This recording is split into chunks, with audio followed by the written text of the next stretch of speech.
जी हाँ, आपके mobile screen पर एक प्रश्न है जिसका क्वेश्चन है जिसका नाम है रक्त का तरल भाग क्या कहलाता है। रक्त का तरल भाग क्या कहलाता है, जिसका ऑप्शन है सीरम, प्लाज्मा, लसिका और हीमोग्लोबिन। चलिए हम फटाक से इसका आंसर कर लेते हैं। जो आंसर क्या हो सकता है इसका, रक्त का तरल भाग क्या कहलाता है। बड़ा आसान क्वेश्चन है, सीरम, प्लाज्मा, लसिका और हीमोग्लोबिन ऑप्शन देना है। सबसे पहले हम समझते हैं कि एक रक्त किसे कहते हैं, रक्त क्या होता है। तो रक्त एक प्रकार का कोशिकाओं का वैसा विशेष समूह है जिसे हम ऊतक कहते हैं। तो रक्त एक प्रकार का कौन सा ऊतक है, ये तरल संयोजी ऊतक है। कौन सा ऊतक है, तरल संयोजी ऊतक है। ठीक है, रक्त एक तरल संयोजी ऊतक है और इस तरल संयोजी ऊतक को दो भाग में बांटा जाता है। एक को हम सभी कहते हैं रक्त और एक को हम लोग बोलते हैं लसिका।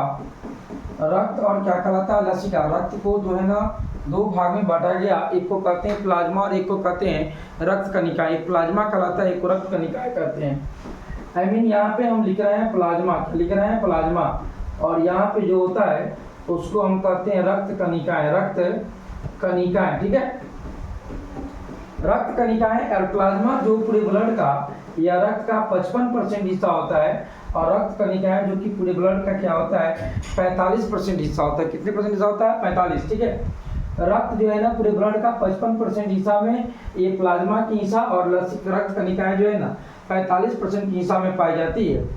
और रक्त कणिकाएं में तीन तरह के कण होते हैं, एक को हम कहते हैं आरबीसी, एक को कहते हैं डब्ल्यूबीसी और एक को कहते हैं प्लेटलेट्स। आरबीसी एक कहलाता है आरबीसी और एक कहलाता है डब्ल्यूबीसी। क्या कहलाता है, डब्ल्यूबीसी। और एक को कहते हैं हम प्लेटलेट्स। क्या कहते हैं, को हम प्लेटलेट्स के नाम से जानते हैं। ठीक है, प्लेटलेट्स के नाम से जानते हैं। और इसी रक्त में ये जो रक्त का भाग होता है एक गोलाकार आकृति में पाई जाती है, जिसको माइक्रोस्कोप, सिंपल माइक्रोस्कोप या अल्ट्रा माइक्रोस्कोप से ही देखा जा सकता है। रक्त में एक तरल भाग होता है, इस तरल भाग को हम लोग जो है ना जिसकी मात्रा सबसे अधिक होती है उस तरल भाग को हम कहते हैं प्लाज्मा। क्या कहते हैं, प्लाज्मा। प्लाज्मा के नाम से जानते हैं। और प्लाज्मा के अंदर कई कण जो है ना तैरते रहता है। इसमें एक कण होता है आरबीसी, एक कण क्या होता है आरबीसी। और इसमें इसी तरल अवस्था में जो है ना कुछ कण अलग तैरते रहते हैं, जिसको हम लोग कहते हैं एक डब्ल्यूबीसी कहलाता है और एक को हम प्लेटलेट्स कहते हैं। क्या कहते हैं, प्लेटलेट्स। ठीक है, ये प्लेटलेट्स के नाम से जानता है। और यहाँ पे जो प्लाज्मा है, प्लाज्मा पूरे रक्त का 55% होता है। कितने परसेंट होता है, 55%। पूरे ब्लड का 55% होता है। ठीक है ना, और यही प्लाज्मा जो तरल अवस्था में पाया जाता है, इस प्लाज्मा को हम लोग क्या कहते हैं, रक्त का तरल भाग। क्या कहते हैं, तरल भाग। रक्त का तरल भाग क्या कहलाता है, जिसको हम कहते हैं प्लाज्मा। क्या कहते हैं, प्लाज्मा। रक्त के तरल भाग को हम सब क्या कहते हैं, प्लाज्मा।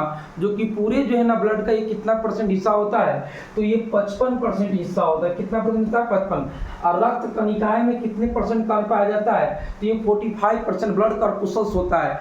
रक्त केशिकाएं या रक्त कणिकाएं की मात्रा जो है ना 45% में पाई जाती है। ठीक है, इसमें आरबीसी होता है, इसको रेड ब्लड सेल या लाल रक्त कोशिका के नाम से जानते हैं। लाल रक्त क्या कहते हैं, कोशिका। और डब्ल्यूबीसी को हम लोग कहते हैं व्हाइट ब्लड सेल या श्वेत रक्त कणिका कहते हैं। जबकि प्लेटलेट्स को थ्रोम्बोसाइट्स या इसको हम थ्रोम्बिन कहते हैं, इसको क्या कहते हैं, थ्रोम्बिन या थ्रोम्बोसाइट्स के नाम से जानते हैं।